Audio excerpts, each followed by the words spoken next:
Career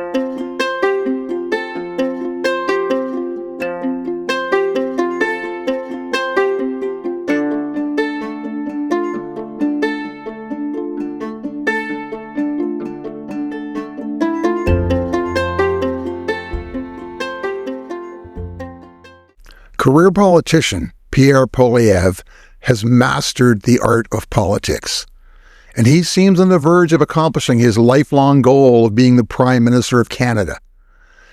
Every week, his lead in the polls seems to increase. I think he's now up well more than 20 points over incumbent Prime Minister or sitting Prime Minister Justin Trudeau.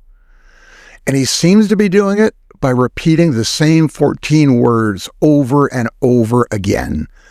But he really doesn't like expanding on them and explaining what they mean and what the implications might be to Canadians.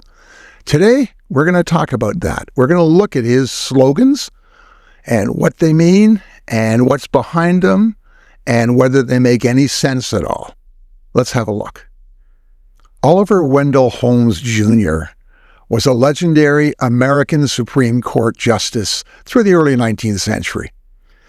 He made a quote once that said, "Taxes are the price we pay for a civilized society." That's actually engraved in stone above the entranceway to the IRS headquarters in Washington, D.C. And while that may be true, I'm telling you, the price keeps getting higher and higher. Politicians know that. They know people hate taxes, so it is not uncommon to have political campaigns center on a theme of, we're going to cut the taxes, we're going to save you money, you'll be paying less, government is too expensive. And you hear that often. But think back, how often have you seen taxes decrease? Do you think we're paying less taxes now than 10 years ago, or 10 years before that, or 10 years before that? Doesn't matter who's been elected. The cost of government has not gone down, taxes have not decreased, but politicians still keep screaming, I'm going to cut your taxes and make sure you have more money in your pocket.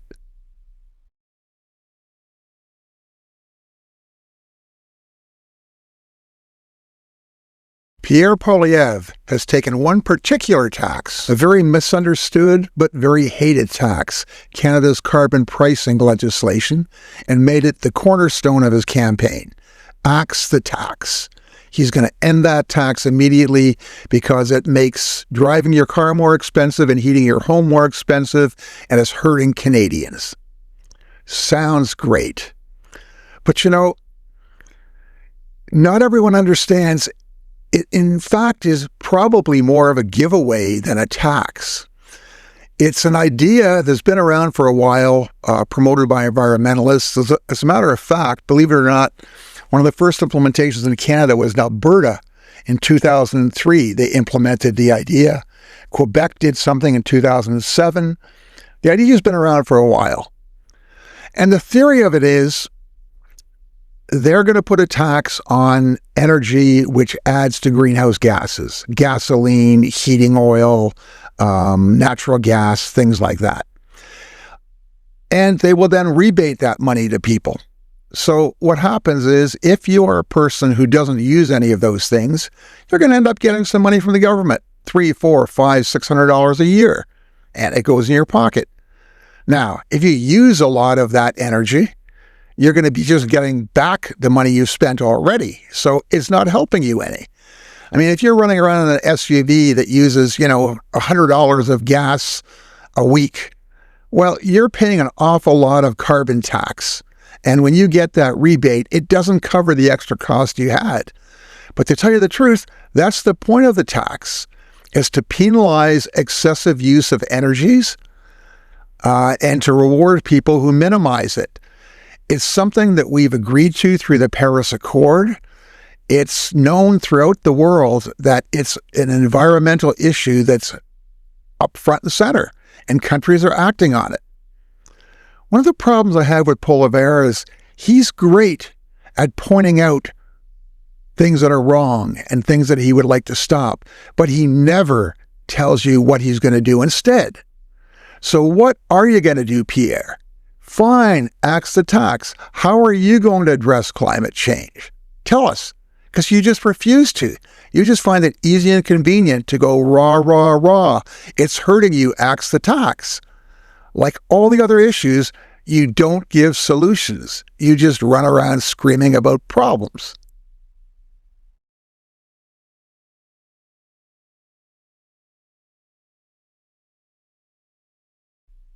Housing and home prices are a serious problem in Canada. Young people don't think they'll ever be able to afford a home. And if they don't have it, rents, they're going sky high. So they're worried, they're scared, and something has to be done.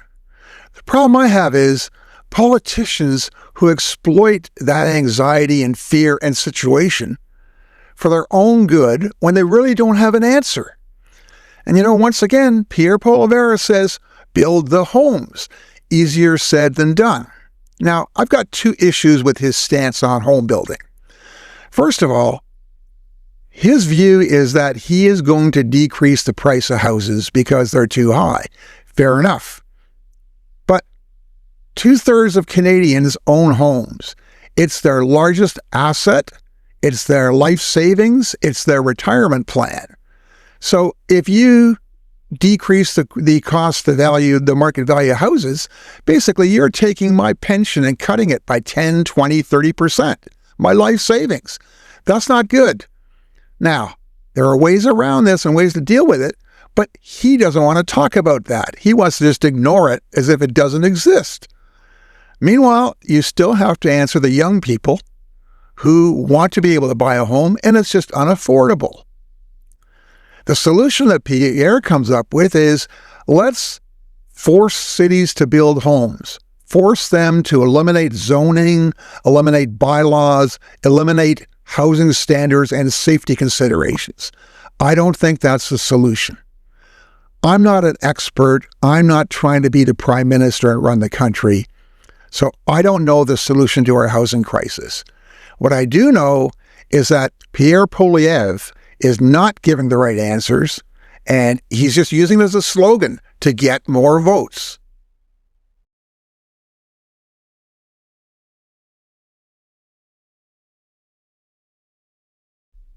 Governments almost universally spend more than they take in, and that's not good. Sooner or later, those funds have to be repaid, and someone's going to have to pay taxes to pay that debt, or money's going to have to be printed to pay that debt, which causes inflation. So government overspending is not a good thing. However, it's a very common thing. Politicians seeking office love to tell us about the waste in government spending, the extravagance, the insanity of the things they waste money on, studies and projects. There's a myth out there somehow that the private enterprise businessmen are so much better at it. Well, I've been in corporate boardrooms throughout North America in the high-tech industry, and let me tell you, the waste of money, the extravagance in the private sector is insane. Look at how many large companies go bankrupt because they overspend. This myth that, a business attitude towards government will solve our problems just isn't a reality. If you got government to be more efficient, if you eliminated some of the marginal programs, if you made employees work harder, you'd make a minimal decrease in the overall deficit. It's not going to be the cure-all that campaigning, parading politicians want us to believe. When people compare governments to individuals and how they handle their debt, that's helpful. That's a helpful analogy, but not really accurate. There are a number of factors with governments that are different than people. For one thing, governments last a lot longer than a lifetime, normally or hopefully, and they have a lot longer period of time to pay back the debt. The intention to decrease the deficit is a good one, but you can only do it one of two ways. You have to either spend less or collect more, which is tax more.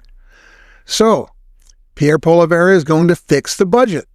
Now, he also plans on cutting taxes. So that can only mean that the only way he can make the budget better is by decreasing the amount of money that the government spends. It's poppycock to say we'll be more efficient. No, it can only be done by cutting services and benefits the government now provides. Poilievre continues to refuse to tell us what he plans to cut. He keeps being asked and he keeps being vague. And that's just not good enough. We can't give him a blank check with a majority government and then let him go out there and slash Canada Pension Plan or universal health care or who knows what else. We don't know because he won't tell us. And that's just not good enough.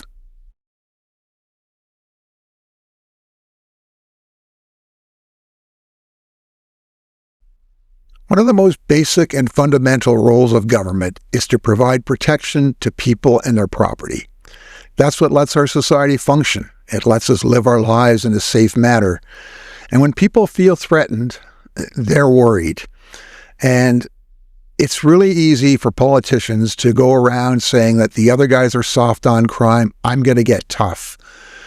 Crime is a very difficult thing to deal with. Earlier, I'd made a statement, or I quoted a statement, that taxes were the price we pay for civilization. Sometimes I think that crime is the price we pay for freedom. You know, the more restrictive a society is, the easier it is to eliminate crime. The more freedoms you allow people, the more difficult it is to control. And the more human your society is, the more difficult it is to control. So there are some real problems there. On crime and crime prevention, Poilievre has been very specific and put forward a number of proposals. Unfortunately, almost every one of them has been tried numerous times in the United States, in America, and been dismal failures. Minimum mandatories, denying bail to innocent people who are not yet convicted, making it legislatively, not a choice of the judge or not a choice of circumstances, but legislatively, you will not give bail to people. These go against the very principles of a free society. They've been tried in the States and been highly unsuccessful. I don't know why they'd work here. America has a higher crime rate and a bigger problem with crime than we do here. So if they've tried these things and they didn't work, I don't think they're going to work here.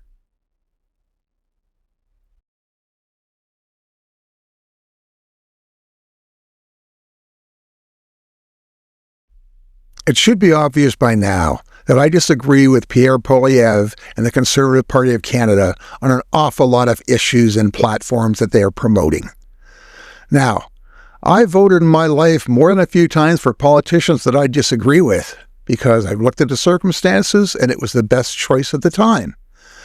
But I will tell you, I will not vote for Pierre Poilievre. Not now, not ever. For one simple reason. Character. Character, integrity, common decency. I don't believe he has that, and he's demonstrated time and again that he doesn't. I'm appalled when any politician appeals to the worst in human beings trying to win an election and gain votes. When they use insults, humiliation, name-calling, campaign ads that try to show ridiculous pictures of people. I find that just disgusting. It's catering to the worst in people. It's the politics of hate. That, to me, disqualifies Poilievre from any role in leadership or respect. I just won't take it. And, you know, his policies could gain me hundreds of thousands of dollars. I wouldn't care. I will not vote for the man because of what he's doing, because I believe in a civil society where we deal with people, argue with people, yell at people. You don't go the way you've gone, because that's just disgusting. Not much more I can say. I think I've made myself pretty clear on that point.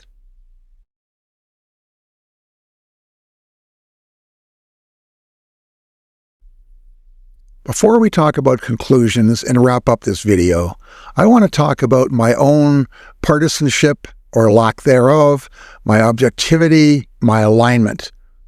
What's going on here? Whenever I do a video like this, I get hit with hate. They just start lining up telling me that I must be a plant of the Liberal Party, I must be an undercover agent of the NDP, I must be this, I must be that. So let's get this clear, okay? I am not a member of any political party. I'm not even sure who I'm going to vote for in this election. I'm one guy here in my basement making these videos. There's no organization behind me. There's no conspiracy going on here to flood the internet with, false information. I'm telling you who I am and what I think, and that's all there is to it. So here we are. I'm closing off this video. It's December 31st, 2024, just after 11 o'clock. The last hour of the year, and I'm sitting here making a video, closing it, finishing it off. It's obvious we are going to have an election in Canada in 2025. It could come really quickly. It may take as long as October. I don't know. And a lot of Canadians face a dilemma, who to vote for. There's a lot of criticisms of Justin Trudeau. He's been in office a long time. Maybe it is time for a change. A lot of people are not fans of the NDP. They're a little bit too far to the left. If you don't live in Quebec, you don't have the Bloc. And quite frankly, I'm not nearly enough of an environmentalist to consider the Green Party. Canadians are in a bit of a dilemma of who to vote for. I don't begrudge anybody who votes for the Progressive Conservative Party. Sorry, the Conservative Party of Canada. That shows my age, by the way. But I don't want people to be caught up in the magic answer. This, Poilievre is going to solve all my problems. He's so much better. He's not so much better. Okay? I think he's worse. You may not. To me, I don't think he cares what I think, by the way. There's a very good chance, almost overwhelming chance, that he's going to be the next prime minister. No matter what I say or do or how I vote, it's just going to come about.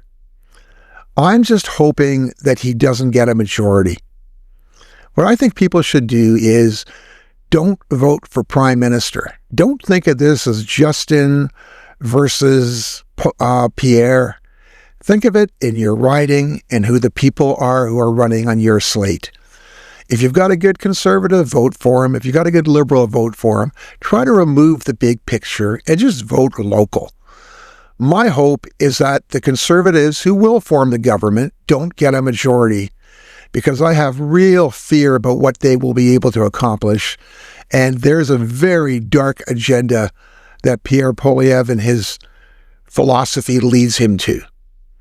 So that's it for my video. I hope you enjoyed it. I really need you to subscribe to my channel, comment in the video, like the video. As I said before, I do this on my own. I do everything, the scripting, the lights, the camera work, the research. I think last year, I earned $3,000 off of YouTube, so it's not much of a career I've got going here.